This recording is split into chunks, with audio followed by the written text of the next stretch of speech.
Well, hello, everyone. Welcome to a very special crossover event. This is basically Law & Order Now Playing Network edition, and we have the hosts of three of the podcasts that are available there coming together to pay tribute to one of our long-lost friends who has left us, not just us, but all of you, something very, very special. And want to introduce everyone right now. We have Mr. Jim Laczkowski from the Directors Club podcast. How are you doing, Jim? Oh, I wish we were gathered here under better circumstances, but we are paying tribute to a really special human being. Yes, so honored to be here. We absolutely are. And then we also have Collin Souter from Christmas Movies Actually. Hello there. I feel the same way Jim does. Yeah, it's never going to get easier. We're a few weeks past the sort of the initial information and shock of all of it, but maybe we've reached the celebration point. That's the way I tend to look at these things, especially that there's so much to celebrate, that there's so much that Sergio left us. You look around, you throw a rock, you're going to find something with Sergio's name on it out there. And, we're all going to, talk about Sergio. He's been on all of our shows, and we've been on his shows. But, Collin, this is something that you got Sergio to do during the pandemic. So why don't you tell everyone why we are all gathered here today? Well, I won't get too deep into the weeds about how this came about because Sergio does that at the top of the commentary track, so I'm not going to repeat anything that he's already going to say. But yeah, it was during the lockdown when we had nothing to do, and I sort of half jokingly said, "Why don't you record a commentary track for this movie? Like, it'd be kind of fun." And he went ahead and did it. And it is one of the great gifts that he left because it was nothing he was getting paid for. It was nothing that he could put on his, resume or anything like that. It was just for his friends. And so this is a DVD, if there was a DVD, legitimate DVD anyway, commentary track for one of the most controversial of all Disney films, if not the most controversial, Song of the South. And it's, it's pretty unique that we have this, and I'm thrilled that we're going to finally share it with the public in a way that I think Sergio would be pleased with. Yes, and just to be clear, we're sharing his commentary track only. We're not sharing the movie itself. Anyone out there who maybe you have a version of it somewhere out there, or you can find a version of it somewhere, you can tag, just like you do with a number of commentary tracks that are available online. You can tag up Sergio's track at the end of this introduction here. We'll do a countdown, and then you can start the commentary with your DVD or your video file, wherever you might have it, or you might not even need it at all. You could just sit back and listen to Sergio talk about Song of the South and hear just another insightful bit of commentary. And Jim, he was on the Directors Club several times talking, as we all do, about very specific directors. And, I bet there are just opportunities with him that you could just sit back and you could have just disappeared for a while because you just let him go. Exactly. That's very true. And in fact, these days I've been listening to commentary tracks like I would podcasts. And just, it's definitely better when you're watching it with the movie playing, but at the same time, it's a little easier to just go for a walk and listen to someone like Sergio be the amazing commentator that he was. It's a challenge to know how to sum up an entire life like his, because it's just full of so many accomplishments, and it's hard to put that all into words. And it's a case of anyone who connected with him, reached out to him, they've had nothing but kind things to say, and this is, and I don't want to make it about my feelings, but at the same time, I'm really struck by Sergio's gifts as a storyteller and certainly as a lover of film in ways that we should all truly aspire to be. But he was an absolute natural at just talking and coherently without too much rambling. He was just one of those people that you looked forward to having on your show because you knew he could do most of the heavy lifting in case you have a brain freeze or something, I just think of the time after the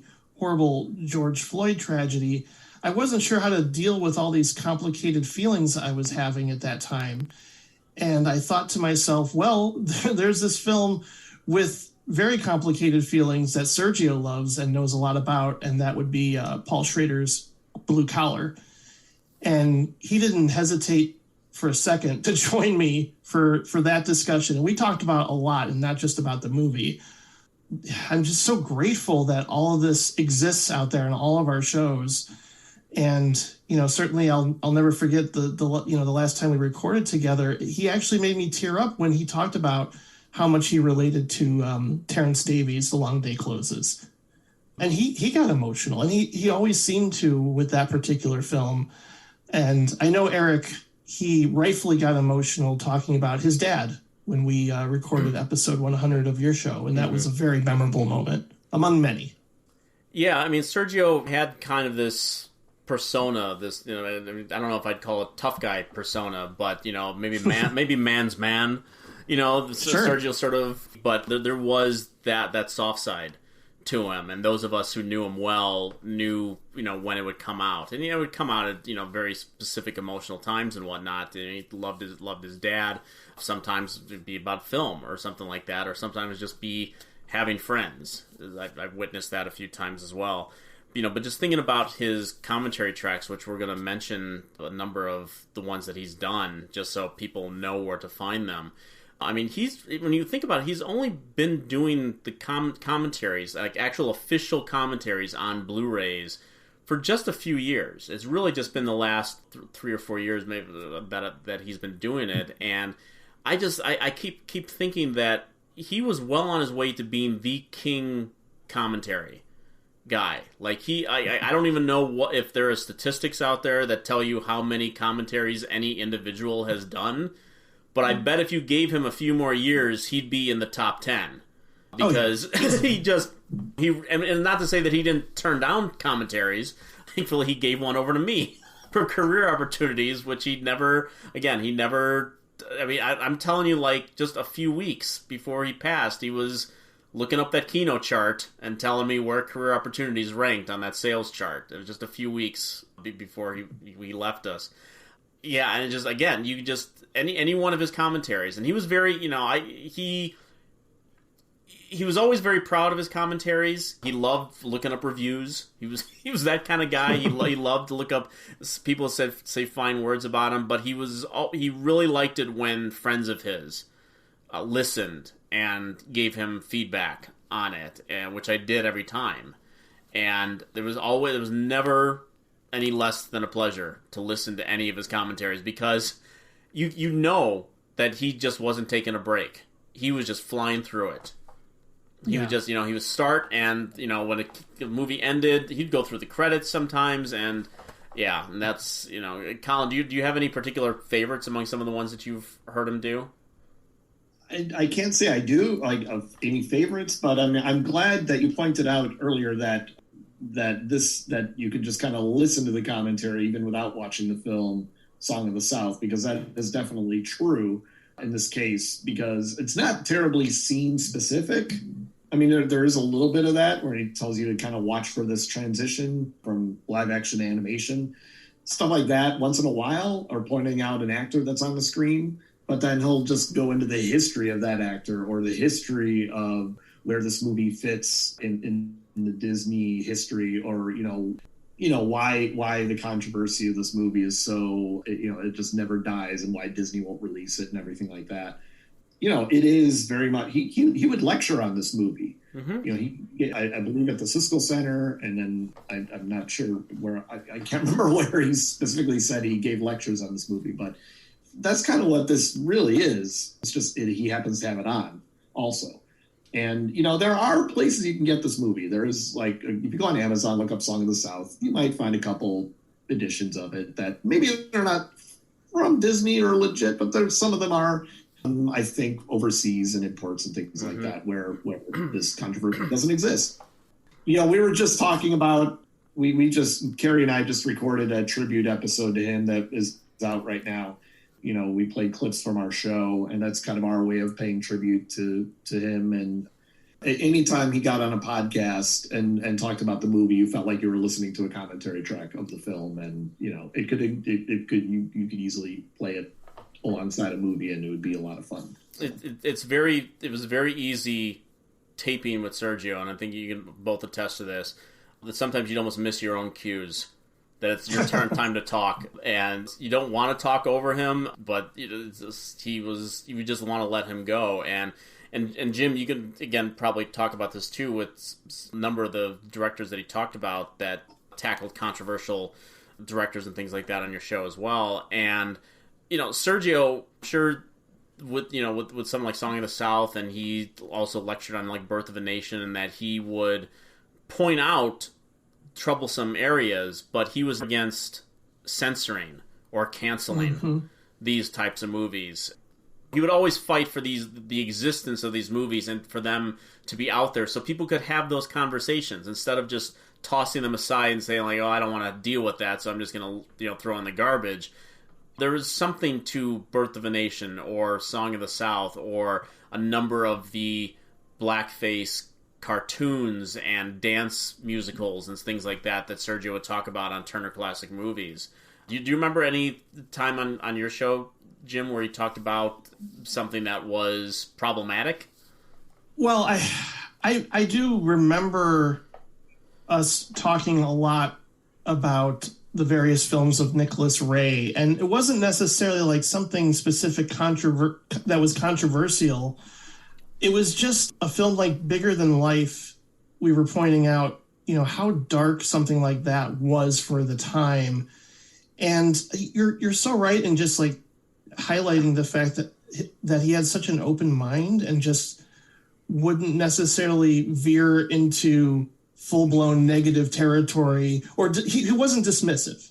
And I appreciated that so much about him. Like, I remember even when we disagreed on an episode early on, he was not a fan of Inside Llewyn Davis, and I absolutely loved everything about that movie. And he had this take on it that was like, I think the reason why film critics are responding to it is because they can relate to Oscar Isaac's character.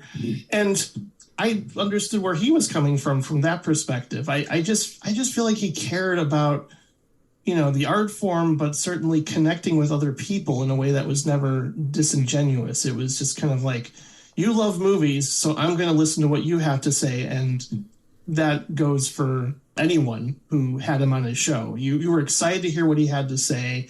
And somehow he would integrate his own life into a lot of these movies too, which is something Ebert did so well with his reviews. I just equate the two now. I really do. I think he's right up there with Ebert for me as in terms of being a hero, Yeah, and I think about that very first commentary that he did for Penitentiary, which is a film that he worked on, so he had very intimate knowledge of that film's production history and everything.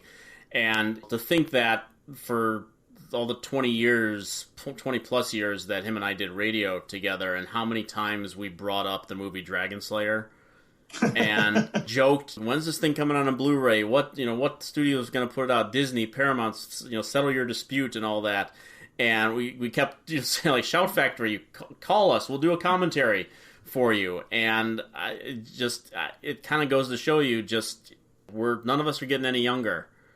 And I don't know if it's a foresight or it's just the right opportunity, but getting him to do that Dragon Slayer commentary on episode 300 of the Movie Madness podcast, I look at that as just something that I'm going to treasure forever, that we got to do that together. Because if we hadn't, and it was still sitting in my brain for 20 years that we never thought to do that, and I don't know, call it prescient or good timing, whatever it might be, but I'm so glad we got to do that together. And so that he left that, the Song of the South commentary, and why don't we go through, do we have a list of all the commentaries that he's done? Oh, really quickly, I think my favorite might be the first one I heard of his, and that's for Robert Downey Sr.'s Putney Swope. Yeah.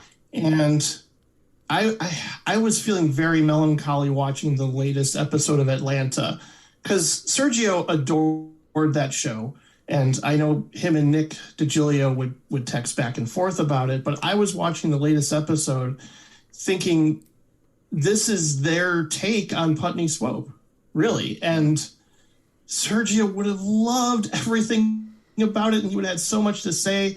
But I am so grateful that his commentary, lives on for that particular film, and I'm glad it's out there. Who released that one again? Was it? Is that Vinegar Syndrome? Vinegar Syndrome. Right? Yeah, it's a great one. Yeah, it certainly is.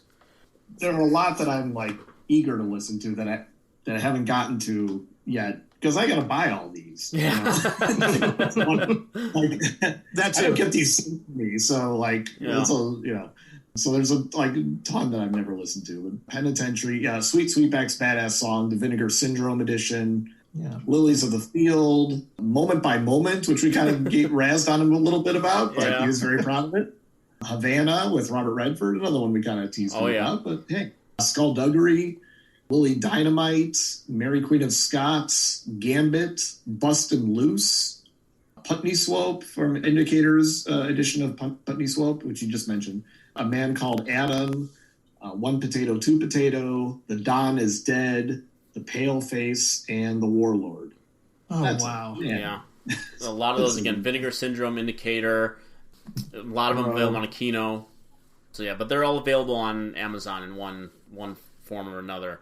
So everyone, yes, buy all those, put all those into your carts or whatever. But we're gonna leave you with this really special commentary track here that he did for Song of the South. So Collin, why don't you take us into it?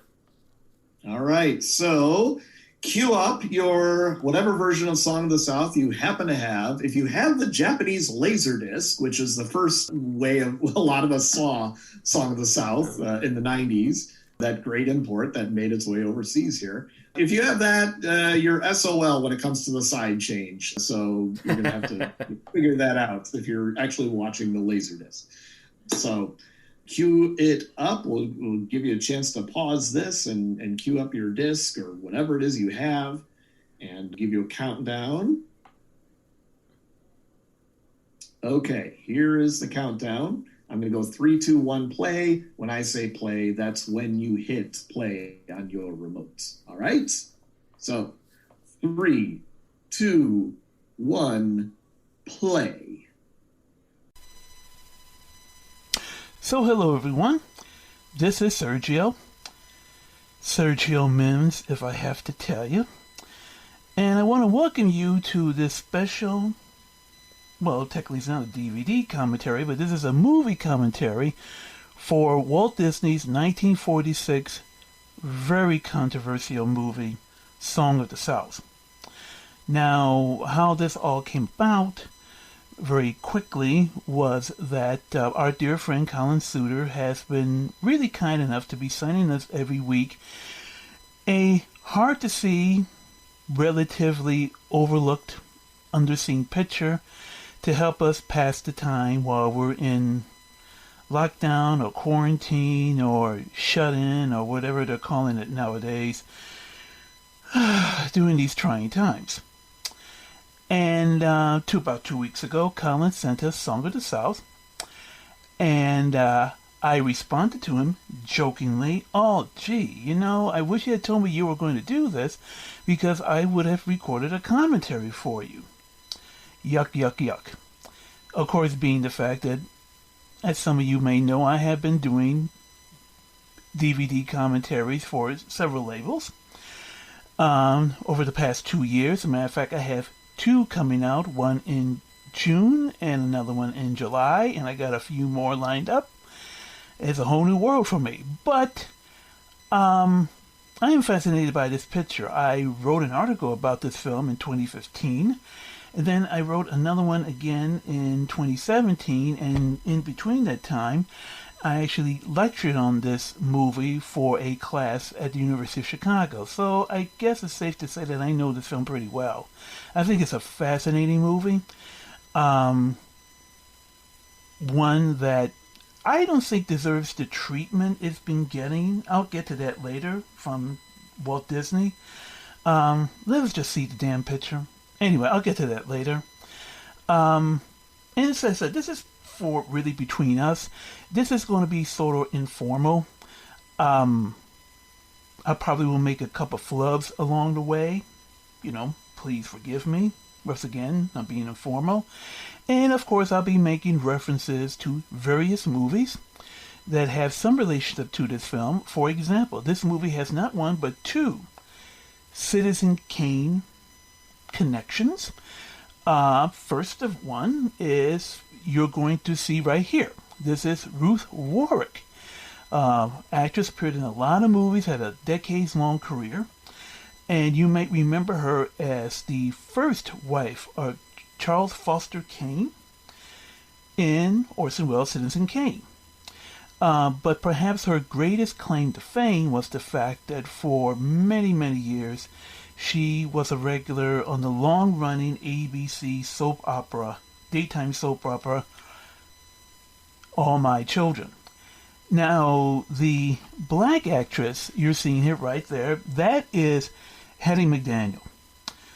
And Hattie McDaniel was really remarkable person. Now, of course, because of this time, she was almost certainly, most of the time, relegated to servant roles, happy, contented slave roles. Her most famous roles, the role as Mammy in Gone with the Wind, for which she won the Academy Award for Best Supporting Actress. It was the first time any black actor had been nominated for an Oscar. It was actually the first time that any black person, period, had been nominated for an Oscar. And she was the first black person ever to win an Oscar. Now, just to show you the kind of the dignity she suffered, at the Oscar ceremony in 1940, the awards at the time were held at the Coconut Grove restaurant, which was in the Ambassador Hotel in Los Angeles. And the Ambassador Hotel had a no blacks policy. That's absolutely right. I mean, even though it was a liberal LA, black people were not allowed in the Ambassador Hotel. So they had to give her a special compensation for her to attend the award ceremony. And even then, she was placed all the way in the back with a table for one other person, and it was next to the kitchen door. And I should say, not surprisingly, this film premiered, as I said, in 1946. It was November of 1946 in Atlanta, Georgia. And Hattie McDaniel and James Baskett, who plays Uncle Remus, we'll get to him, and any other black performer in the film were not allowed to attend the premiere of the movie in Atlanta. Just as Hattie McDaniel also was not allowed to appear at the premiere of Gone with the Wind in Atlanta in 1939 in Atlanta. Like I said, she constantly suffered all kinds of indignities. She appeared in over 300 movies in her lifetime. Only 80 of those she was actually credited. You actually saw her name in the credits. She was born in Wichita, Kansas in 1893. She died in L.A. in 1952, 6 years after this movie came out. A little bit of trivia. She was married 4 times in her life. None of those marriages lasted more than 3 years. Her started career was rather interesting because she started out as a singer and a songwriter, and she also performed with her brother Sam McNeil, and Sam McNeil also appeared in hundreds of films, almost always uncredited, usually degrading roles, servant roles, slave roles, waiter roles, that sort of thing. I recall him, he has a brief scene in the beginning of Dodge City, the Michael Curtiz 1939 film. And I think he appears in 1 or 2 Three Stooges shorts with Curly, among the many other films he did. But anyway, the story is that Sam McNeil had a traveling troupe of performers. And he finally went to L.A., and she decided to follow him. to see if she could get a job in show business. And for a while also she performed with her brother in their comedy troupe in Los Angeles. She wound up getting some radio parts and film roles, but they paid so little that she actually had to work as a cook and a maid while she was performing on radio. But eventually she started getting more and more work, and as I said before, she appeared in some 300 films. There have been some attempts in the past to make a movie of her life, but they've never panned out. And despite the degrading roles that she played, and actually the reason I'm talking about it so much is because she doesn't really appear that much in this picture. So let me sort of get it out of the way first. She was really, in a way, a pioneer for many black actresses who came after her. So, we're still to the picture. We haven't talked about the film yet. As I told you, this film premiered in November 1946. It premiered in Atlanta. Basically because of the connection of the movie and the stories. And since we're on that, might as well tell you about, some of you perhaps don't know, what is the deal? Who was Uncle Remus? What are these stories about Brer Rabbit and Brer Fox and Brer Bear? And what is this all about? Well, it's interesting. I start talking about this at this particular scene in the movie.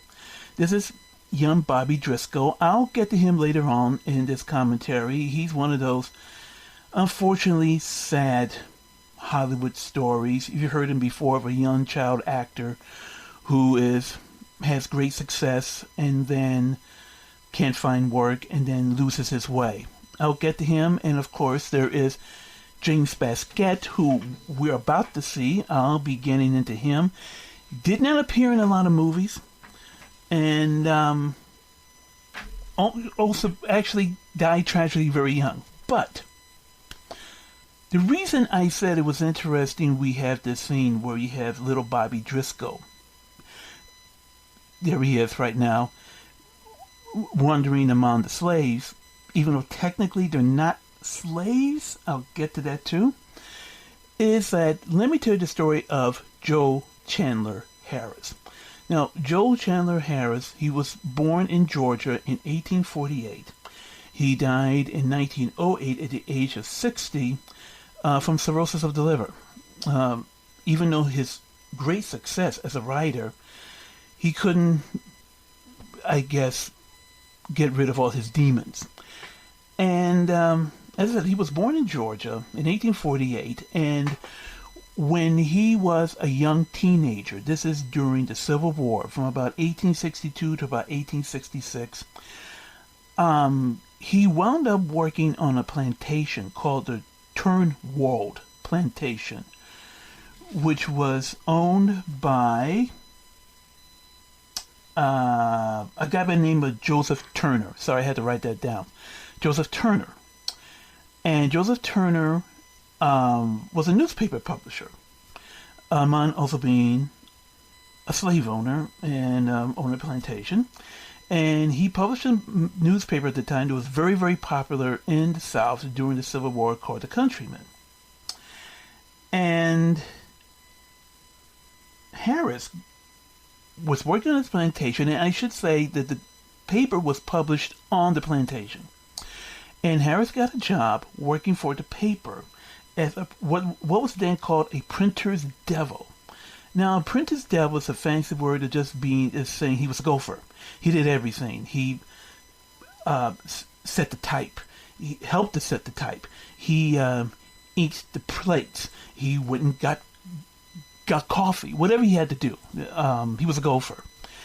And during his spare time, he would hang around the slave quarters. Now, people who defend Harris say that the reason he was so attached and loved to hang around the slaves because he felt himself was an outsider. Harris was illegitimate. He never knew who his father was. His mother wouldn't tell him. And at that time, there was a great, great shame, a great, great scar to be an illegitimate child. But then my point is that, yeah, he may have sympathized with the slaves, but then again, you know, they were black, he was white, they were slaves, he wasn't. He always go back to his nice, comfortable bed at night while they had to work in the fields. But let me continue on. I may go off the tangents here, folks. You gotta forgive me. So he would hang around these slave quarters in his spare time. He spent hundreds of hours with them. And he would hear these stories of folklore and songs and tales that the slaves told each other. These were stories that really originated in Africa, from whatever African region their ancestors originally came from. And throughout the decades, while they were in bondage, in slavery, these stories changed and were adapted. And actually, many of these stories actually dealt with their situation. But it was done in a coded way so that the slave owners and the overseers wouldn't catch on to what they were talking about. And usually, many of these stories dealt with freedom, dealt with overpowering their oppressors, and many of the characters were in animal form, such as Breer Rabbit, Breer Fox. Now, Breer, it's sort of like a colloquialism of the word brother. So Breer Rabbit is really Brother Rabbit, Brother Fox, Brother Bear. Okay, so Harris heard these stories, and he was fascinated by them. And then about 10 years later, sometime in the mid-1870s, he was writing for a newspaper, the Atlanta Constitution, which he stayed for practically most of his life. And he decided to start writing a weekly column. Well, he had a weekly column, but among the stories in his column, he would start telling these stories. Now, of course, he rewrote them, and also he tried to approximate the black dialect that the black slaves spoke of at the time. Now, that really sort of fascinated white people to no end. They thought it was interesting. But these stories, and I should say, he couched these stories with this fictional character he created called Uncle Remus. And in these columns, in these stories, the premise was that Uncle Remus was a friend of Harris, and he would come by to see him, and he would tell him these stories. Eventually, these stories were compiled. Harris wound up writing about 9 books on these folk tales, these stories, and something close to 200 of them. And they didn't sell at first, but eventually they became very, very popular. And they eventually became a huge success into the 20th century. And it was one of these books that got Walt Disney interested. When he read it as a kid, and he always remembered it, and decades later he had the idea to make it into a movie. Now, I love the lighting here in this scene. And I'm going to bring up the other Citizen Kane connection in this picture. But before I do that, I want you to see this cut. This is one of the most marvelous juxtaposition cuts I've ever seen. It's so smooth. I can't even break it down. This is when we're going to go into the first animated sequence in this picture.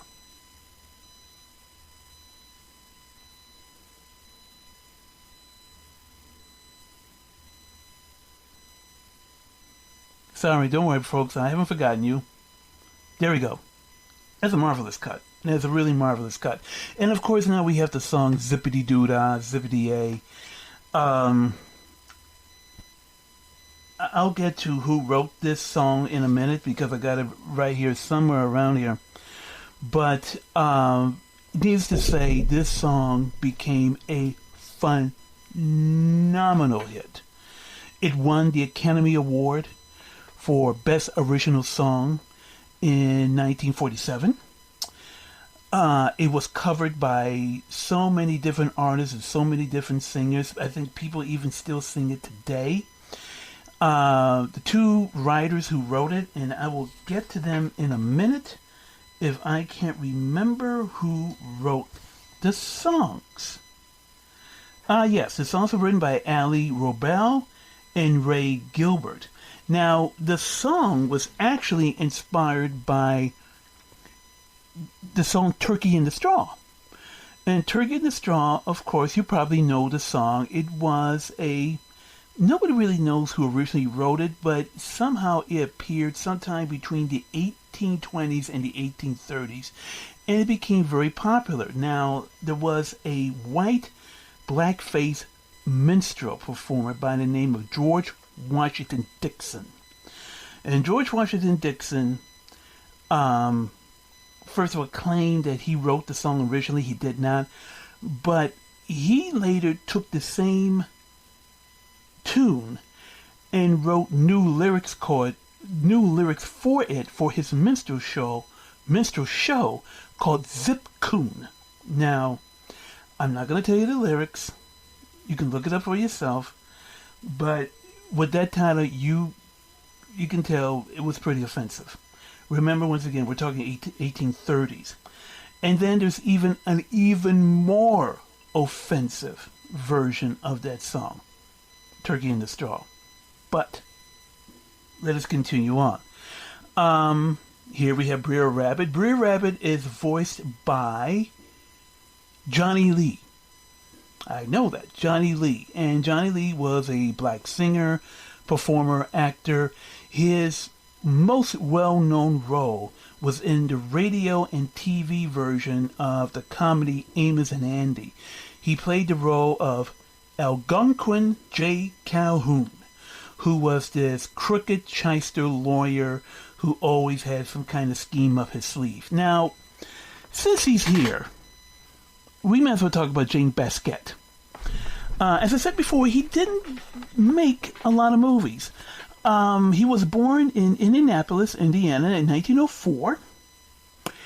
He originally wanted to be a pharmacologist, and he couldn't get the money to do that, so he wound up becoming a performer. He went to New York, he appeared on Broadway, and appeared in several race movies at the time.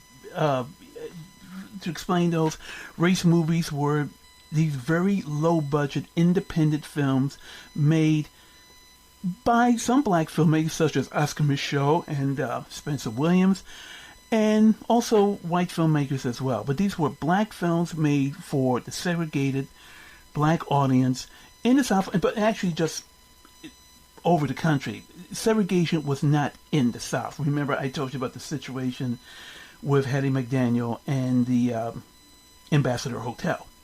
So, eventually he goes to L.A.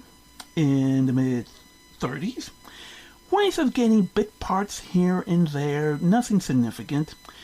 And what happened was that Walt Disney, and I'll go a little bit more in detail about the background of this movie, how the film got started.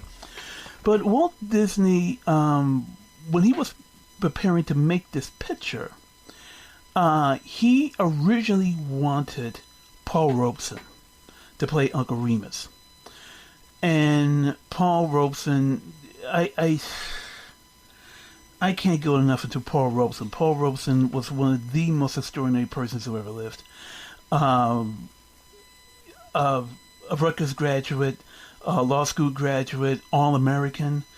One of the most incredible voices ever, bass baritone voices. I mean, incredible voices.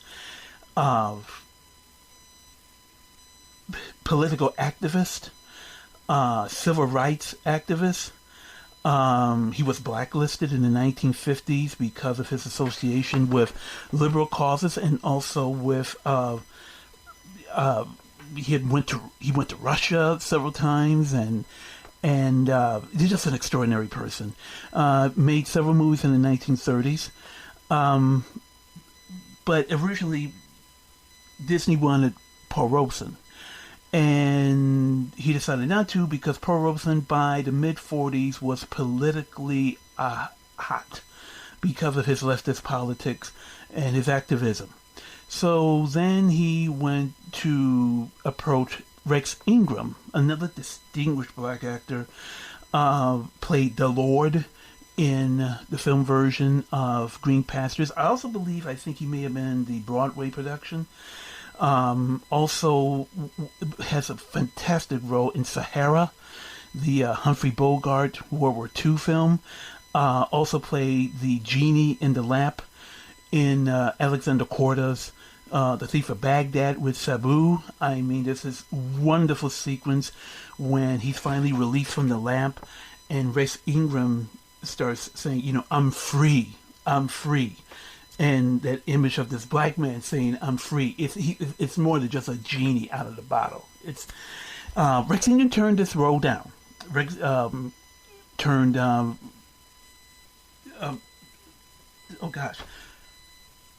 Uncle Remus down. He turned him down. I said it was going to be flubs. He turned it down because he felt it was degrading. So along comes James Baskett. And what happened was that James Baskett had been doing work in Hollywood. He was doing bit parts. He was also doing voiceover work. Actually, he voices one of the crows in Disney's Dumbo. And he auditioned for one of the voices in this movie. As a matter of fact, he also voices Brer Fox right here. But Disney heard his voice recording when he auditioned, and liked it, and approached him about playing the role of Uncle Remus, which he did. Played the part. Now, Baskett at the time was, when the film was made, when the film came out, he was 42 years old. And if you see it, you go like, wow, he looks a lot older. Well, part of it is makeup. The other part of it was Baskett himself. He was really in very ill health when he made this picture. He was suffering from diabetes and heart disease. And this movie took a lot out of him. And as a matter of fact, he died in 1948 at the age of 44, just 2 years after this movie came out. Now, interestingly, in 1948, he also received an Oscar, a special Oscar for his performance in this movie. Understand me, he wasn't nominated as Best Actor or for any role. He simply was presented this Oscar for his performance in the movie. Now, that may sound strange, but it really wasn't that unusual. And the reason why was because at that time, studios and publicists had a lot more power at the Academy than they do today.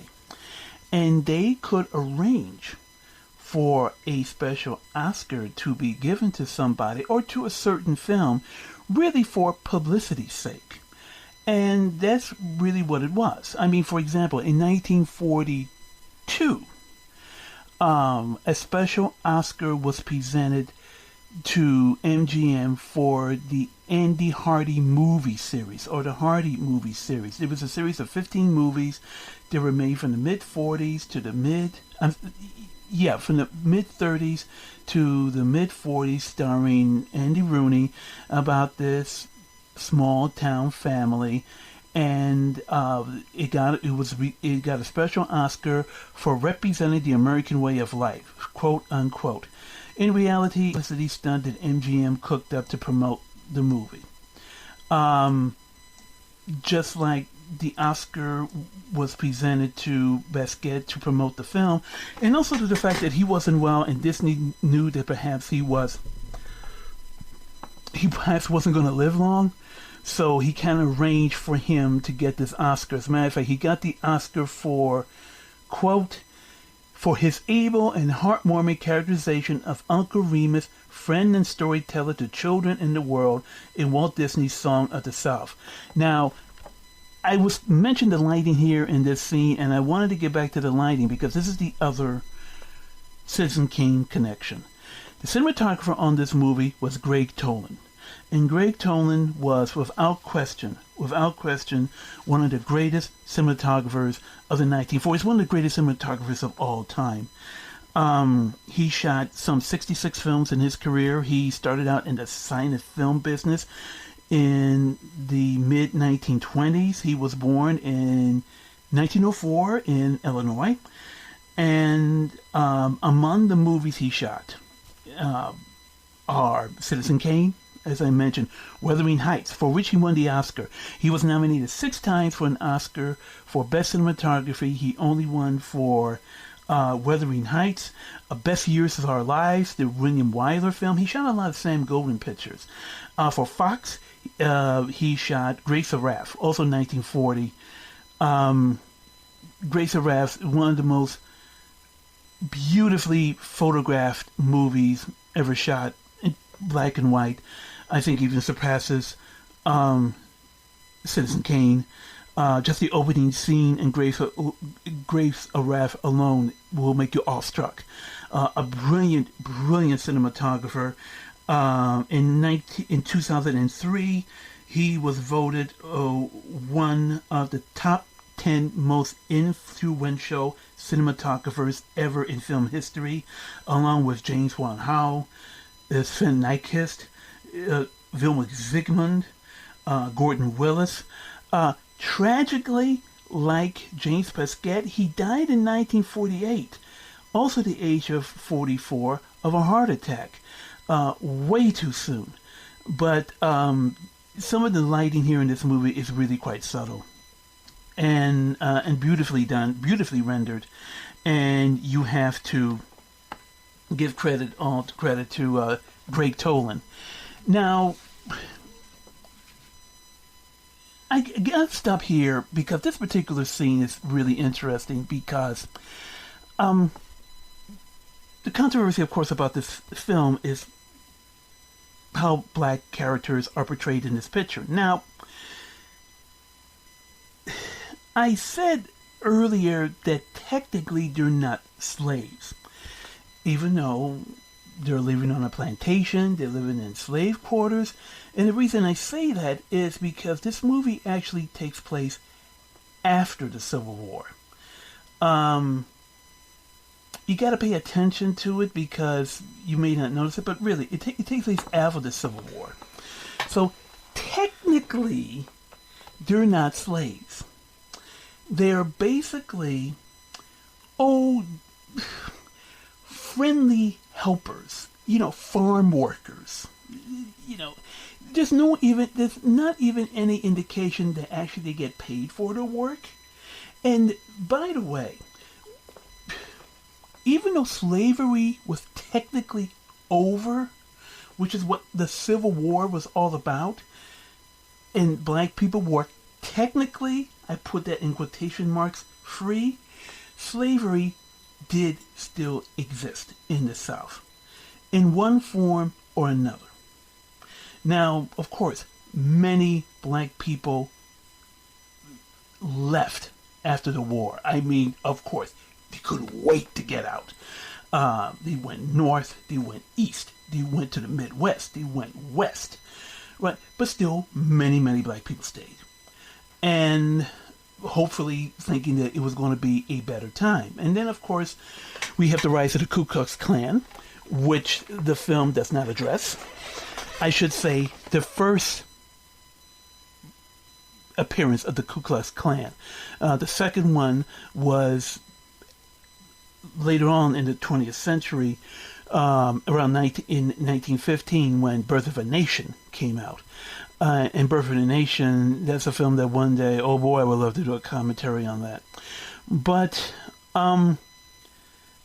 this friendly attitude, like everybody's all friends here. The black servants and white people, it's totally unrealistic. But this is the fantasy that these movies created. Many films of this period, starting from the silent era, but from the 1920s and the 30s and the 40s, this image that, well, slavery wasn't bad. It was just these really friendly black farm workers who were just grateful and happy to be working on these plantations. You see it in film after film after film. So Red the Rose, the King Vidor film. You see it in, that was 1935 Paramount. I know my movies. Of course, Gone with the Wind. This one incredibly insane film called Way Down South, which came out in 1939, where we actually have slaves jiggerbugging and dancing these 1930 dances, but they're slaves, and of course they're all very happy. And the premise of that movie is that the slave owner dies, the plantation owner dies, and the son realizes that the slaves are going to have to be sold because they can't afford to keep them. So with the help of a friendly slave, played by Clarence Muse, they come up with a scheme so they can make money so the slaves can stay on the plantation. Sounds ridiculous, but people bought it. Another film I could reference is the Michael Curtiz 1940 film, Santa Fe Trail, with Errol Flynn, in which the villain of that movie is John Brown. Of course, John Brown, who wanted to start a revolution to end slavery, but of course in this movie he has to be the villain, because anybody who wants to be in slavery has to be a bad guy. But there's this one sequence in the picture where Errol Flynn is trapped with these escaped slaves they have escaped to join John Brown. And they're trapped in a barn, and the barn's on fire, and of course, because they're slaves and they're black and they're cowards, and they're hovering in the corner while Errol Flynn, puts out the fire and slaves and saves their lives. And the next scene is after the whole situation. The slaves are now talking about going back to the plantation, because if this is what freedom is all about, they want no part of it, as one character says. You go like, wow. But that was the attitude. And these kind of... The thing you have to keep in mind is that it was these attitudes about slavery and about black people which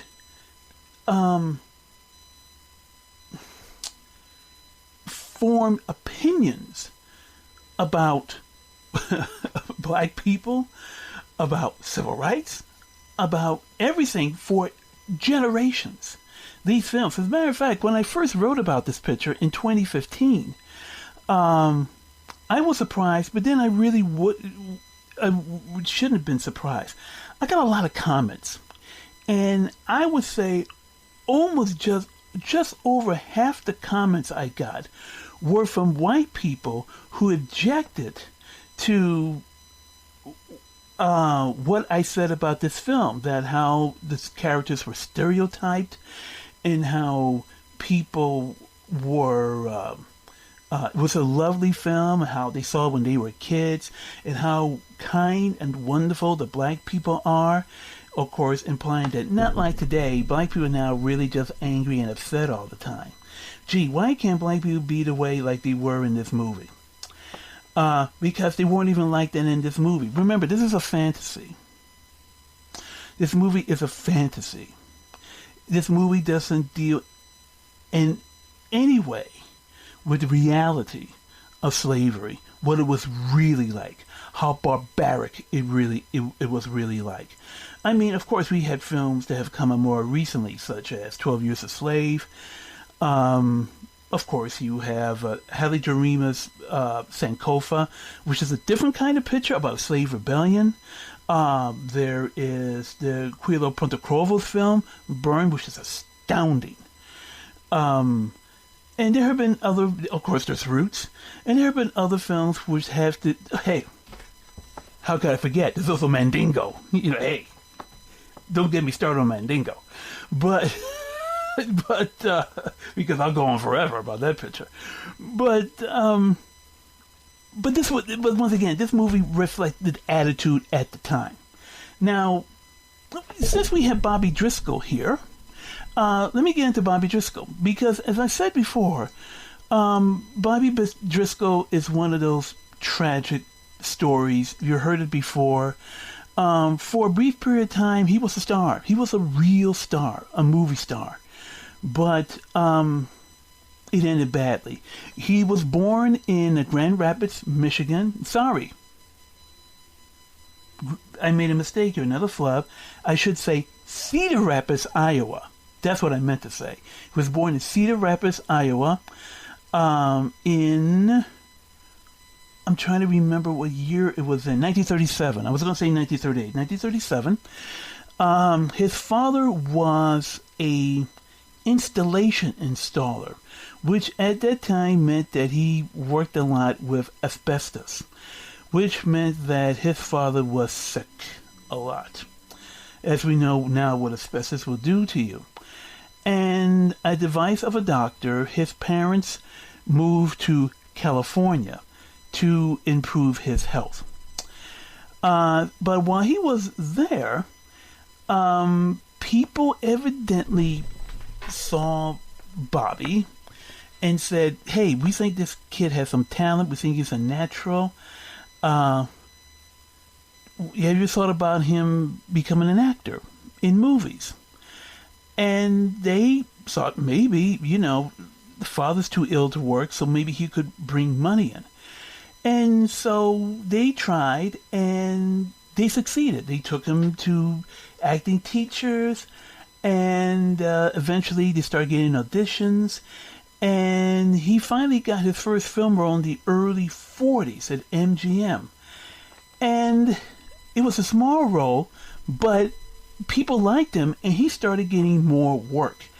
And then eventually he got this role in Song of the South. And Disney seemed to like him, so he appeared in a couple other movies, including Peter Pan, and a really great RKO thriller called The Window, which is about a boy who sees a murder and nobody believes him.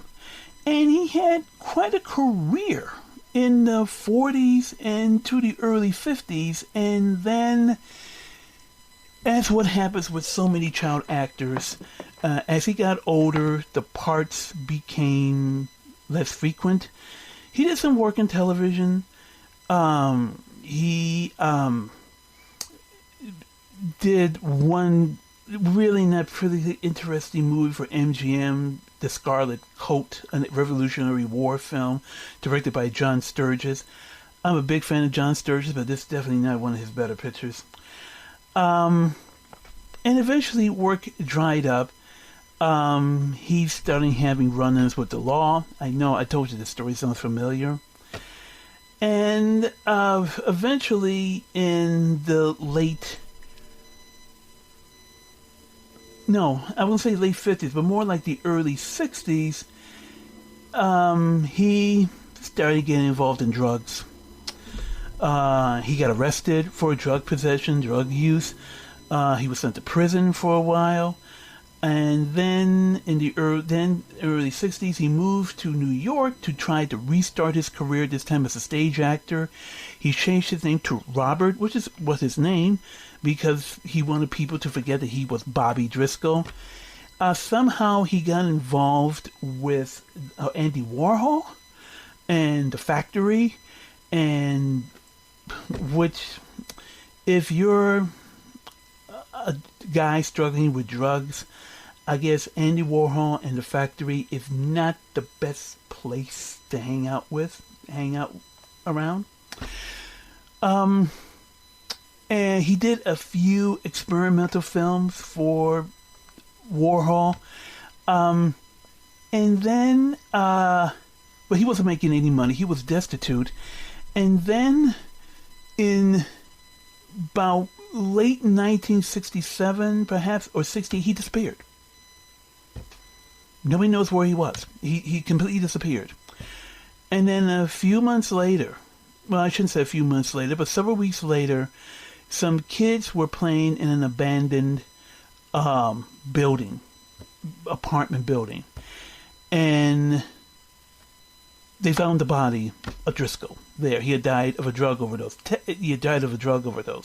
Now, at the time, there was no identification on him, so they didn't know who he was. So they simply buried him in in New York, in Hart's Island, where they burying people who are destitute, who have no relatives, no one to claim them. You've probably seen it recently, people who have died from what we're going through right now with the virus. People who have no family, no friends, are being buried there. And then about a year later, in 1969, his mother started looking for him because his father was dying. As I said, after years of working with asbestos had taken its toll, and they hadn't heard from him. They didn't know where he was, and she went to New York to try to find him, and eventually, practically 2 years later, they finally were able to tell his mother that they found his body, and that was that body they had found back in '68 in an abandoned tenement building. As I said before, it's a tragic story. If you heard the story, there were so many tragic stories. I think Driscoll must made a comment. He said, this was years after his career had ended. He said, for a while they treated me like a prince. I was on a golden carpet, and then they threw me away like an old dirty rag. It's a sad story.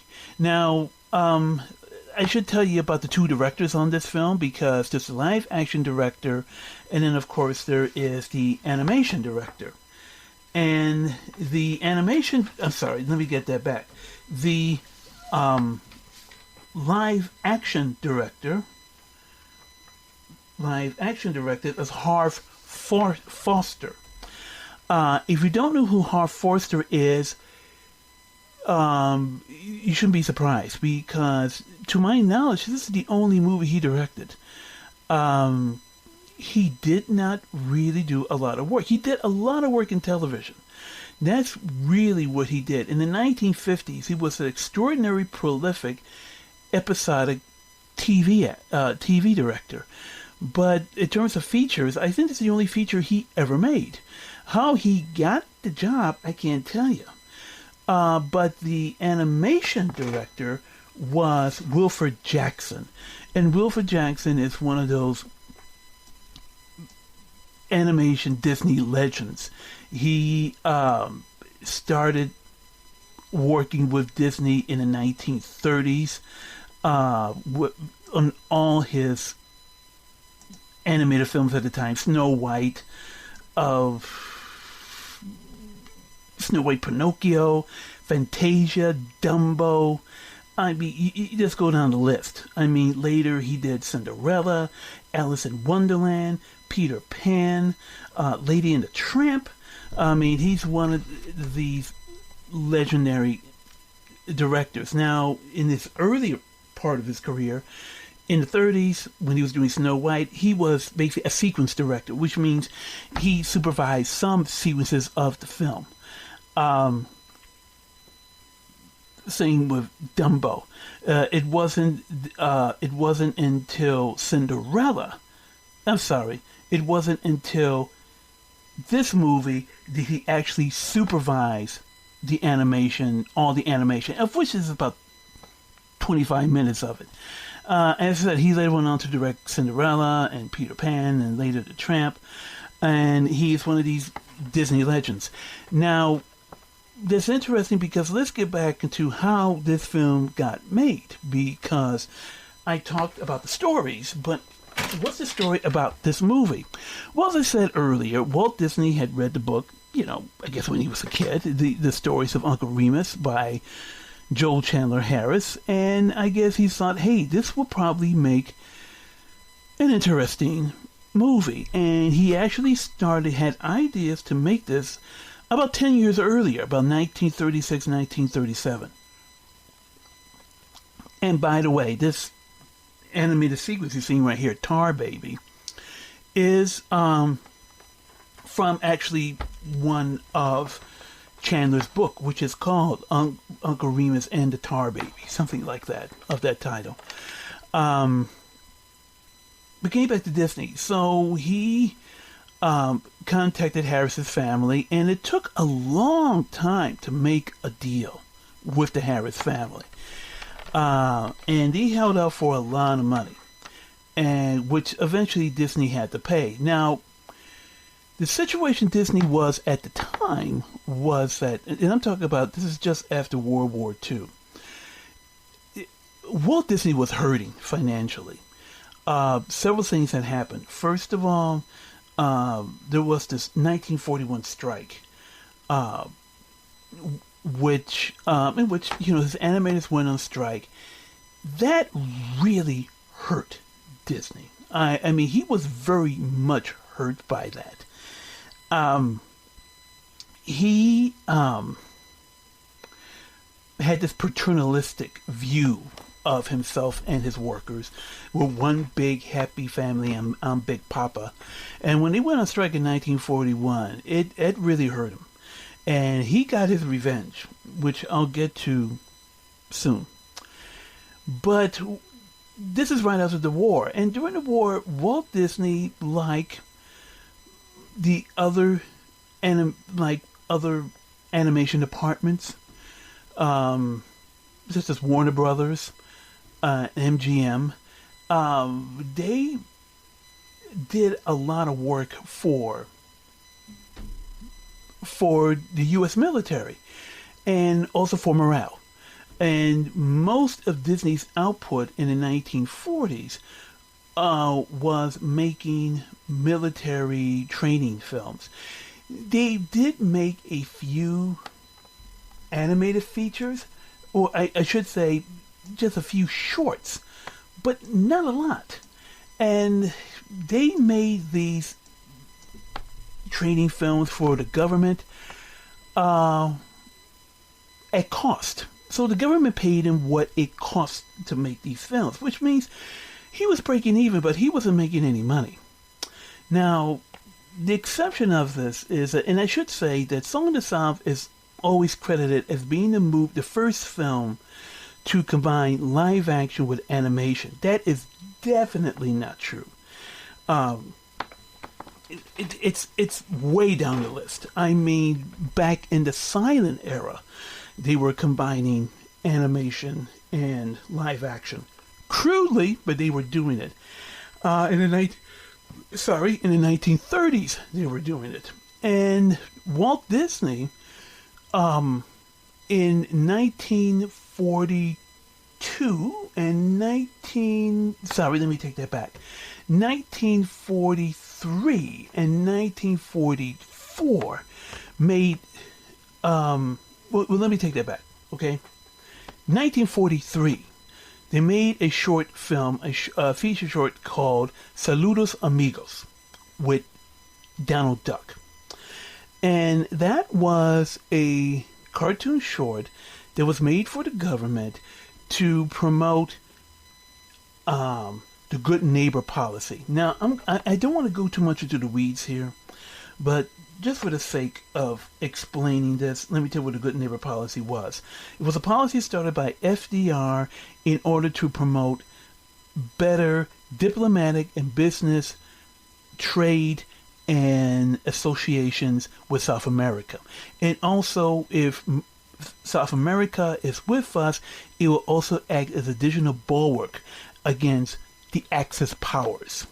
Hitler, Mussolini, and of course, Japan. All right. That did well, and so then in 1944, they made The Three Caballeros, which is a feature. Runs about 70 minutes, and that also does include some live action with animation. Some, not the entire film. The entire film is mainly animation. But still, that got them the idea that maybe this is a viable thing. Now, Disney had a deal at this time with RKO Pictures to release their films. And RKO Films said, well, look, it was actually cheaper to do a film that mixed live action with animation than to do a film that was all animation. So they kind of pushed Disney on the idea, maybe you think about doing this. So they decided to do this picture, and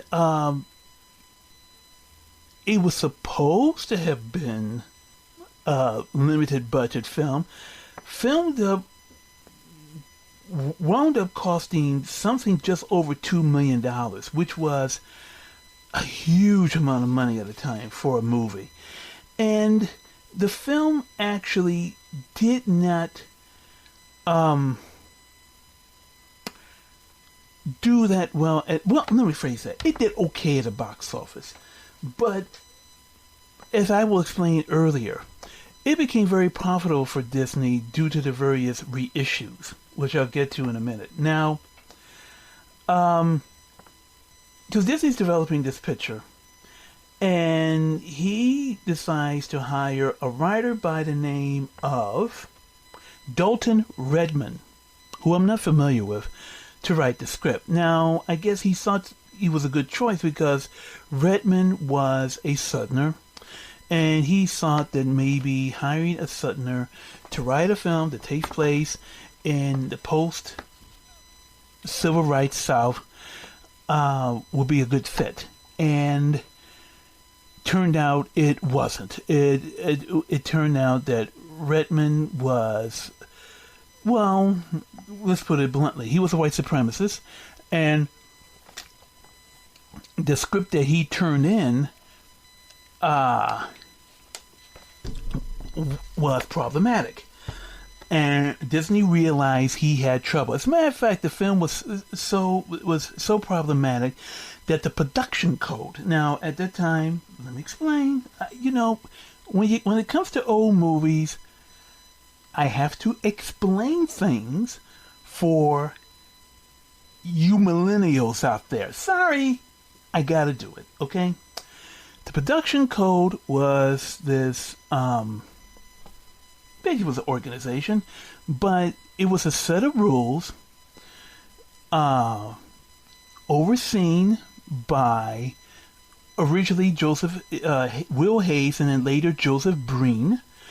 And the production code said there were certain. It existed from 1934 to about technically 1968.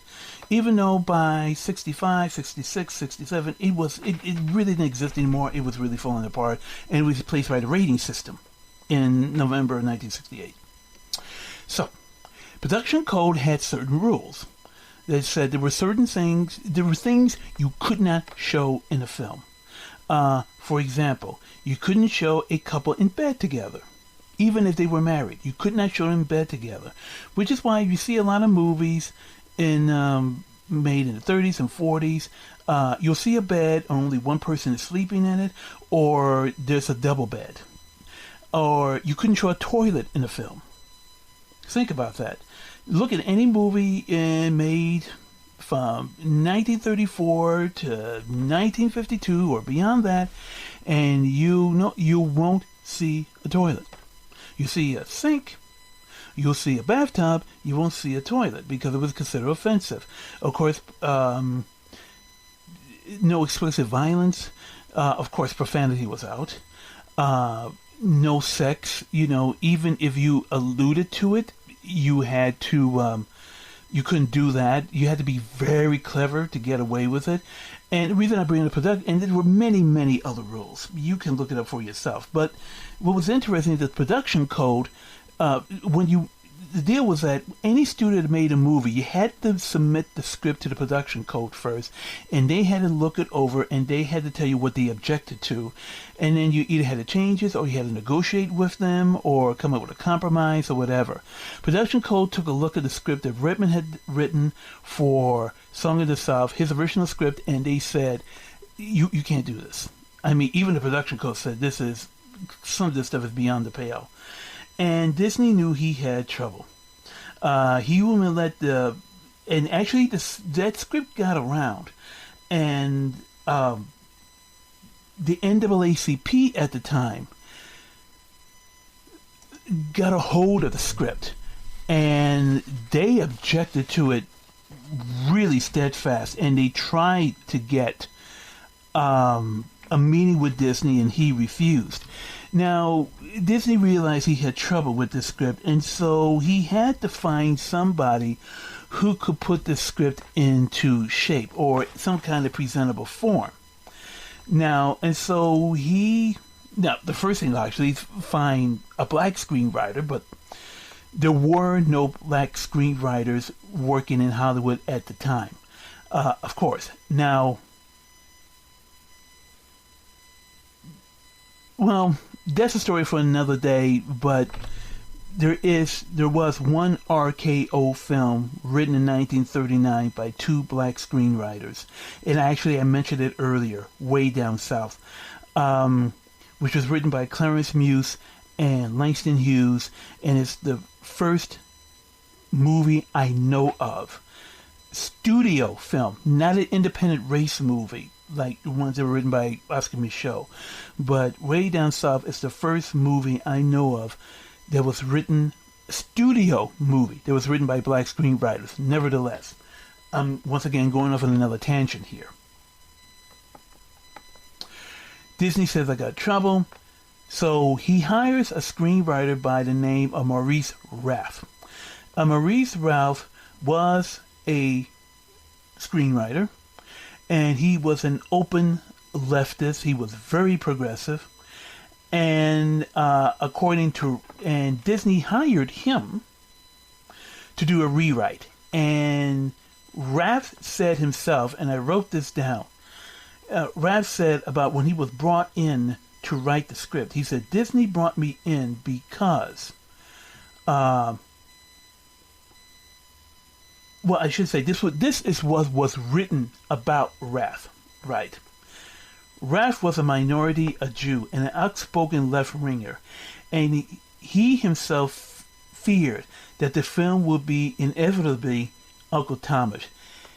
That is exactly why I want you to work on it, Disney told him, because I know that you don't think that I should make this movie. You're against Uncle Thomism, and you're a radical. Now, originally, Ralph hesitated, but he realized if I could make changes in it, I could make it sort of better than what it was going to be. So he accepted the offer, and he worked on it. He fell out with Redman, and Redman quit the film. And Ralph went on to, work on the picture. To continue writing on the film. Now, it's really kind of interesting that Disney went out and hired a outspoken left-winger, as he was called, to work in this film. Because as we know, what we know about Walt Disney is Walt Disney was a very conservative guy. But Walt Disney was very complex. In the 19-teens, he was a socialist. Something which kind of haunted him later on when the whole Red Scare and the Hollywood 10 and the House of Un-American Activities, all that stuff bubbled up in the 1950s. And Walt Disney became a very willing,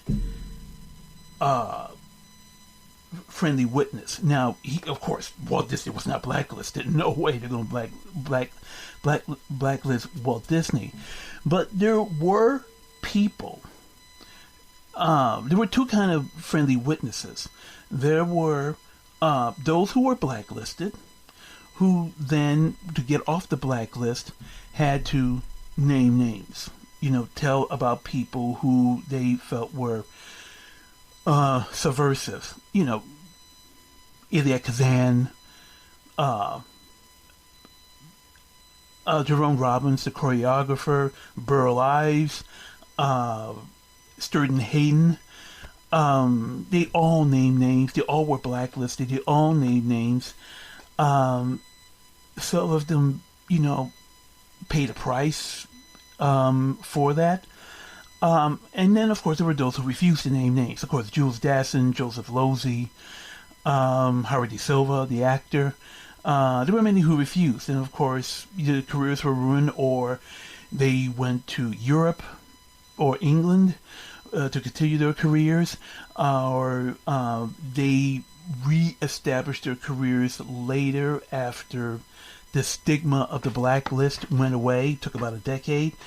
And then there were those who weren't blacklisted but wanted to show some support because they wanted to show they were all American. So people such as John Wayne, Robert Taylor, Adolphe Menjou, and of course Walt Disney went and publicly testified in front of the House of American Nativities about the support of what they're doing, and talking about Walt Disney's revenge, which I mentioned earlier. Walt Disney decided to name people who he felt were un-American, and the people he named were the leaders of the 1941 strike. That's Walt Disney's revenge. So, as we continue on with this picture, as I mentioned earlier, this film was not a success. Well, it wasn't a big success when it came out, but it was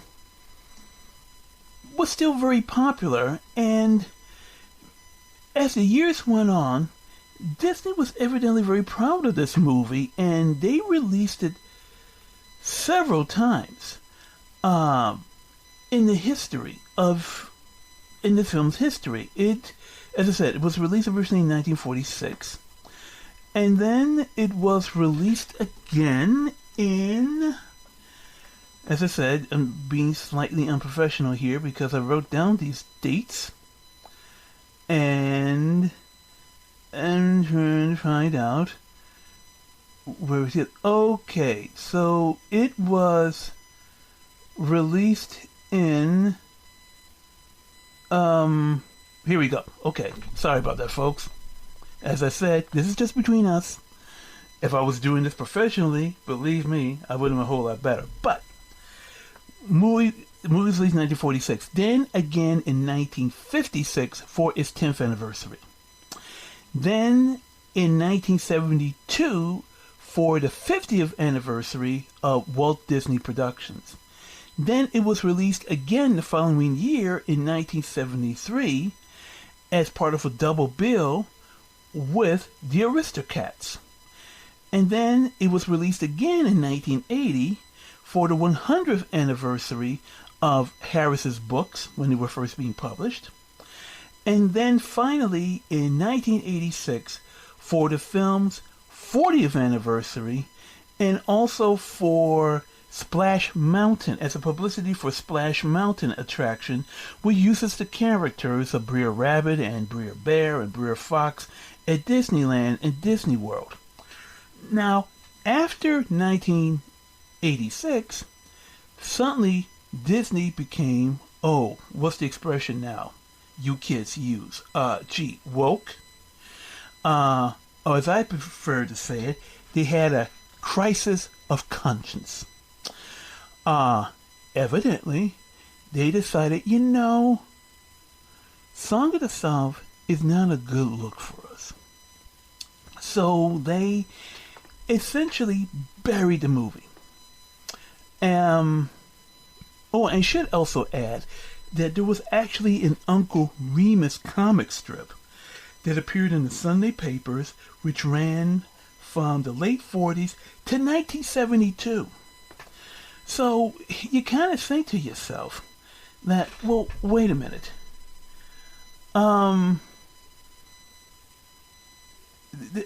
Disney had no problem all these decades with the movie.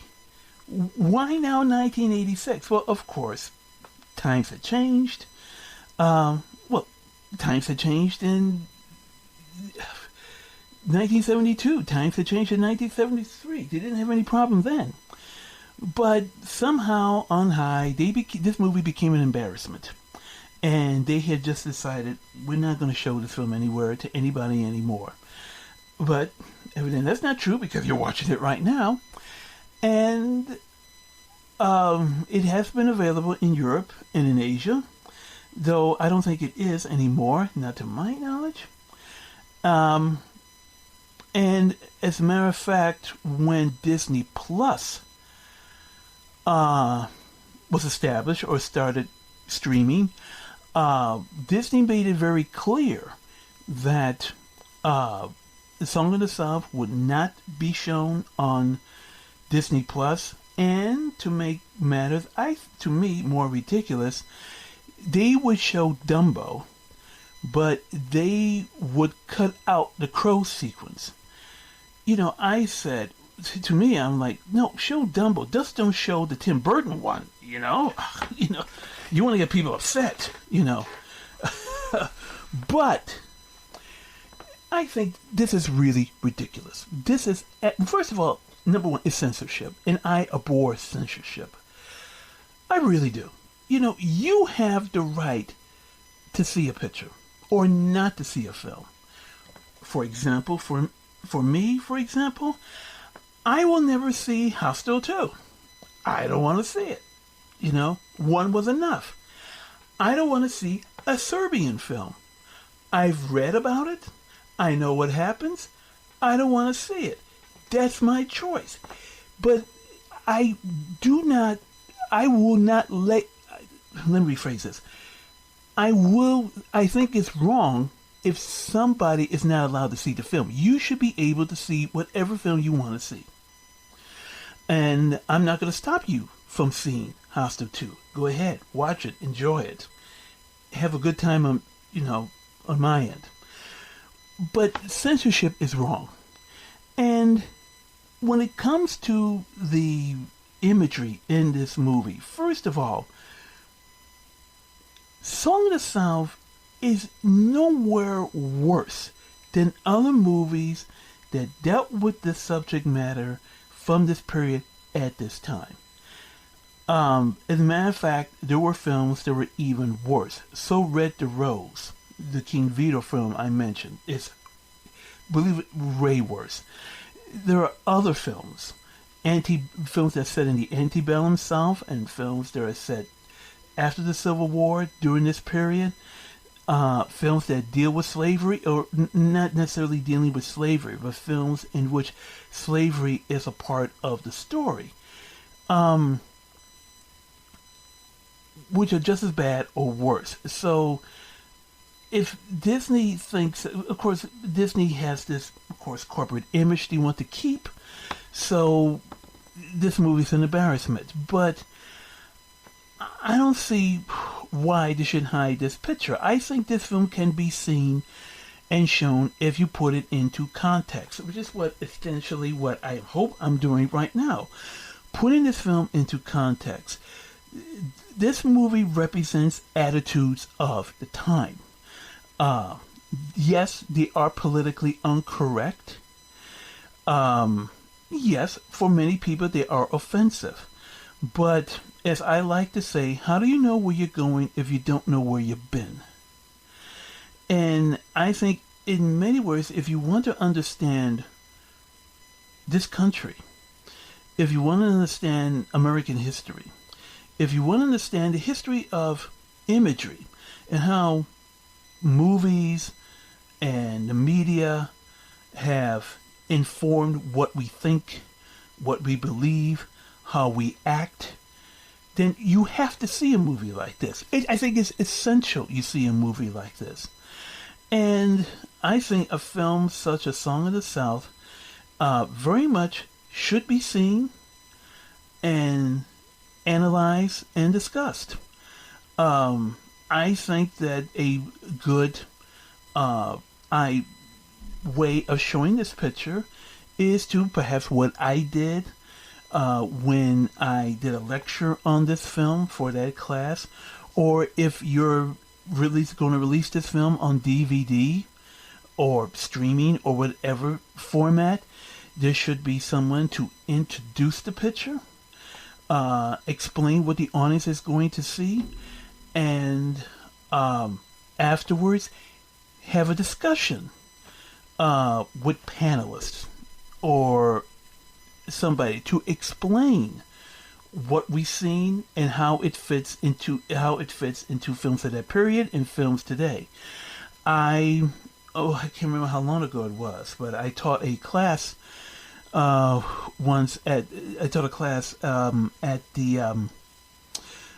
the School of the Art Institute of Chicago, and the class was black male imagery in American movies, from the silent era to modern times. And the first film I showed was Birth of a Nation, because I felt it was absolutely essential that people see the film, because I make the argument that many of the imagery, the really, no doubt, shocking black imagery and characters you see in that movie continue on for decades after in Birth of a Nation.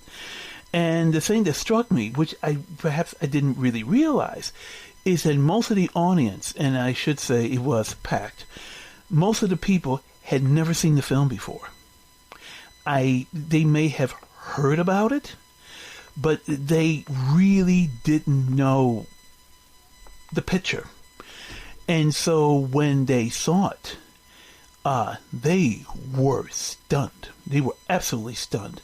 And that was a good thing to me, because that led to a really incredible conversation, a discussion with the audience about the picture.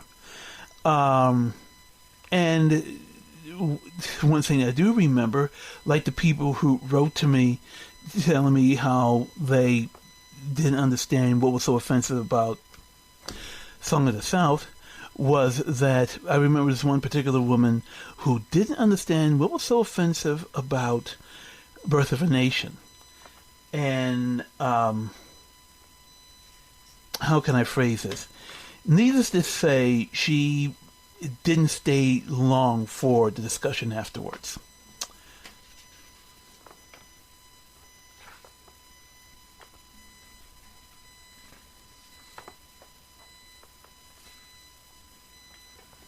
Now, I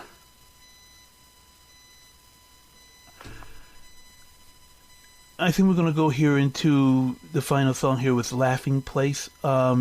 Yeah, there's a lot of songs in this movie, all sung by the two writers I told you about.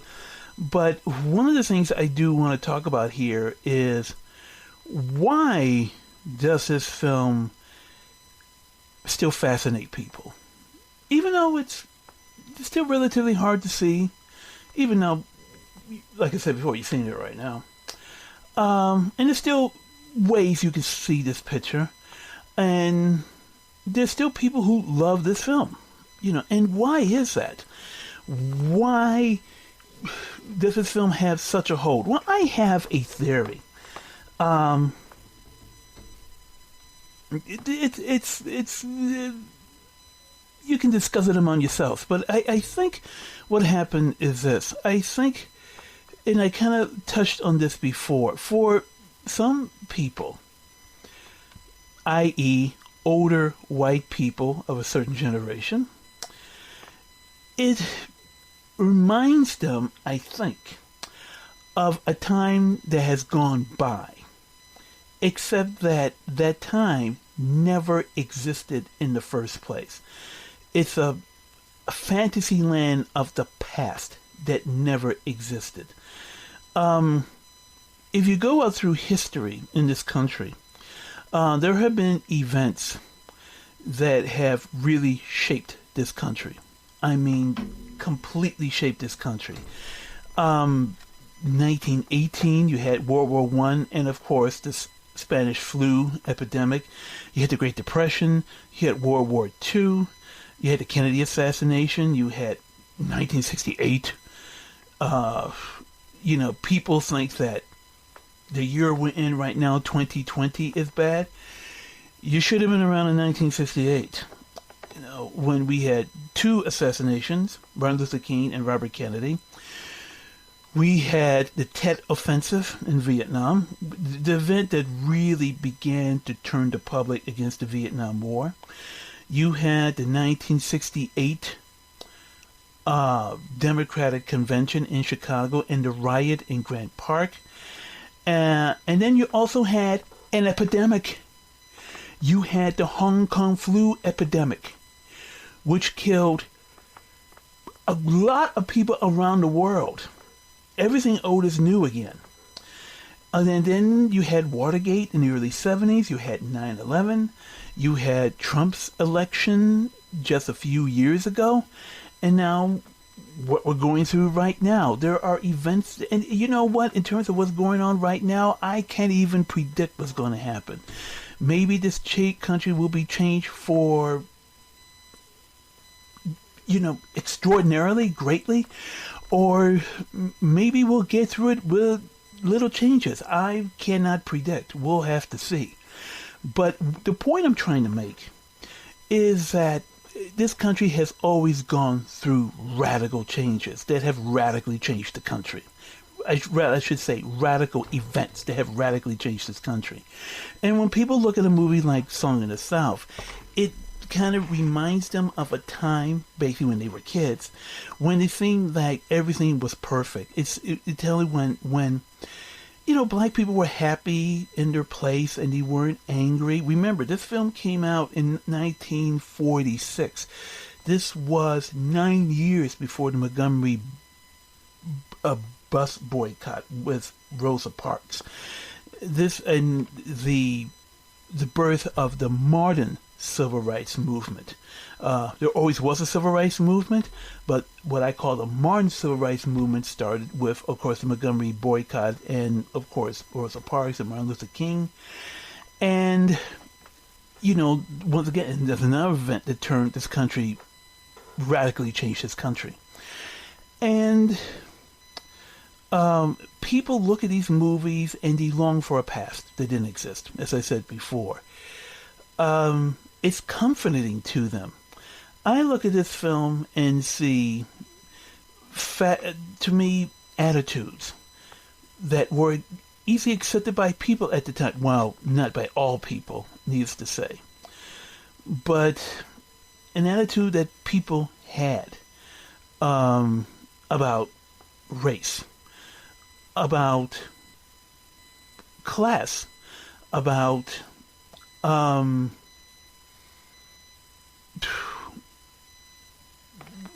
where do we fit in this world?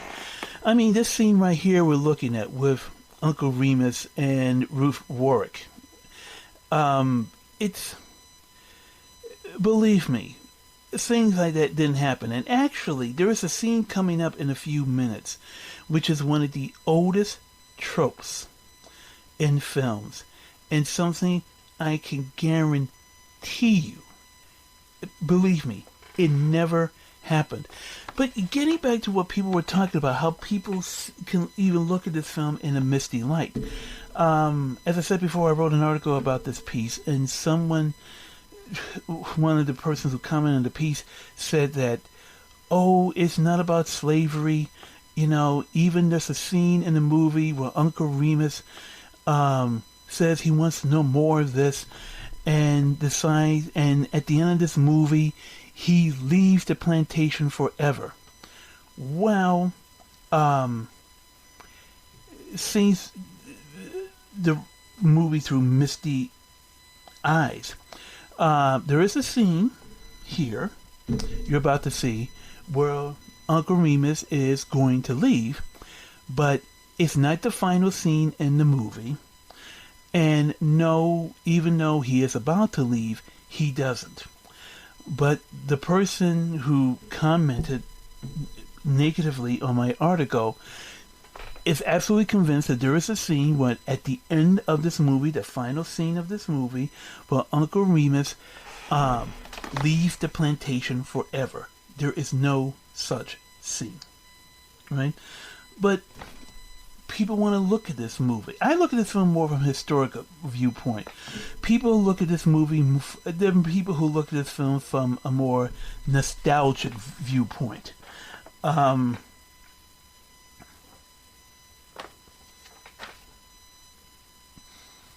by the way, should I also mention that there are really not a whole lot of slaves who work on this plantation, as you notice. Usually, most plantations had a lot of slaves working. Now, you perhaps could make the argument that most of them left because this was after the Civil War, but there's no mention of that. And yes, even though there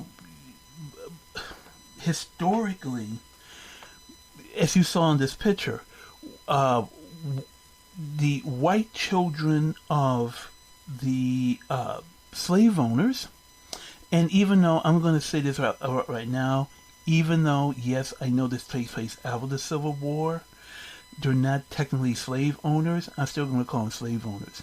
But yes, even though the children of the slave owners in this movie play with the young black slaves, that's something that really happened. But that was an assignment. It was very, very common for slave owners to assign a playmate for their children. The understanding, of course, is that there were essentially a toy, a playmate. You know, don't get it twisted, as they say. They weren't equal. The movie here assumes that there's this equalness between the black children and the white children, and they just became friends naturally. That wasn't the case. The case was that these children were, the black young slave children were basically assigned to play with the children of the slave owner.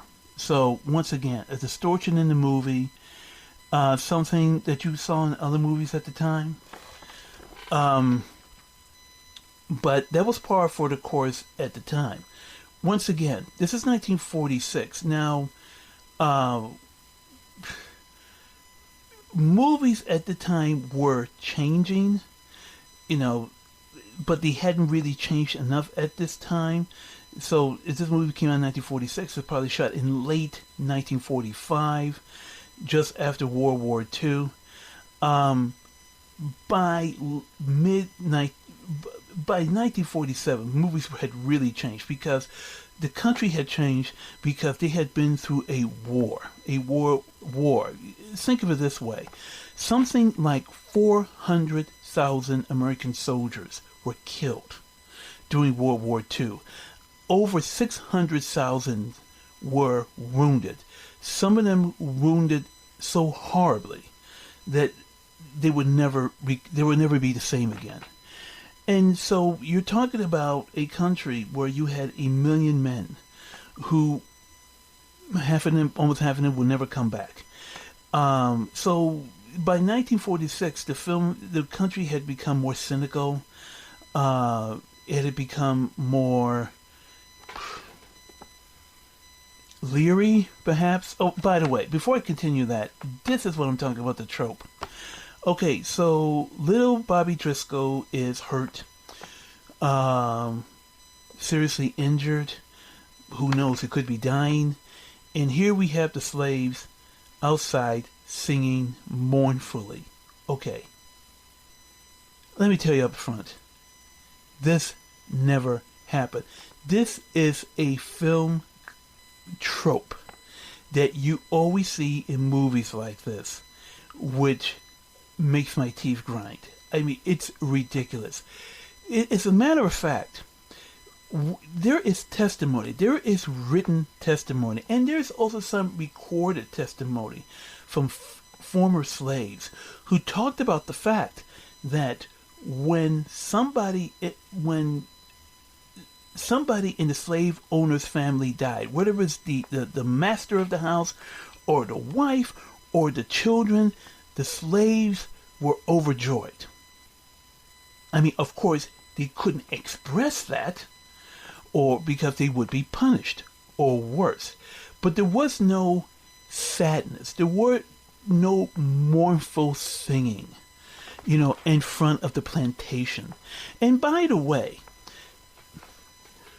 if this movie wants to give us the idea that they are equal, or this is all one big happy family, how come they're never allowed in the house? The big house. They always stay in their place in the slave quarters, which was the fact. Of course, you had house slaves and you had the field slaves. And the house slaves were, of course, those who worked in the house, usually as butlers or cooks. And then you had the field slaves who worked out in the fields. I can't get into the whole history of slavery. There's a whole other conversation. But getting back to this period of time when this film was made, this film was an odd duck because it came at the end of 1946 at a time when the country had really changed, as I said, using that word again, radically. But maybe that was part of the reason for the success of the movie, the fact that it was a nostalgic film. It was a film, people were afraid. 1 million men had been destroyed. And was there, people had seen evil that they had never really seen before. Well, of course, when I said they had never seen before, of course, ignoring the evils of slavery. That's what I meant to say. But the country was shocked. The country had gone through a very traumatic time. So, of course, a film like Song of the South, which is golden, nostalgic glow of a time past that, as I said before, didn't exist, had an appeal to people.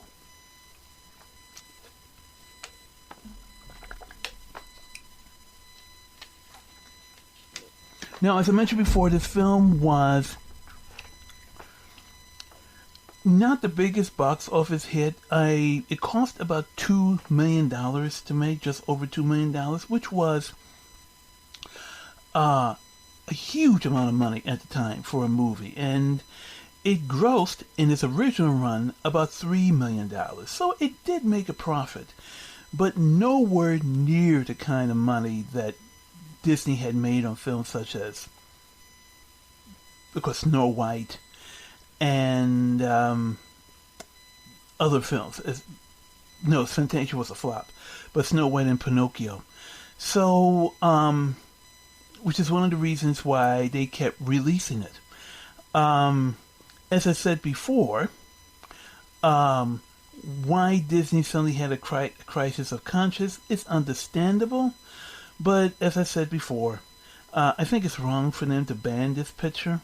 Other studios do not ban their films. As I said, as long as you put a film in, and as I said, films, there are some film studios have made that are even worse than this one. But they managed to understand the fact that these are films that were made during a particular time, which reflect a particular attitude, which I was going to say it's long gone, but unfortunately it's not in many cases. I have a feeling that a certain President of the United States looks at this movie. He probably screens this film at the White House once a week and says, oh, if only things could be like they were. But we're coming to the end of the commentary here. And, or as I call it, the everybody on exit final scene, because as you see, Uncle Remus thinks he's seeing things. But I hope you enjoyed my commentary. I hope I gave you some insight into this picture and some background and a little bit more understanding of the film. And no, you don't have to feel guilty if you watch this picture. I don't feel guilty. Why should you? So, thanks for listening, and I hope you have a zippity-doo-dah day. I bid you adieu, and I'll see you at the next screening, whenever that will be.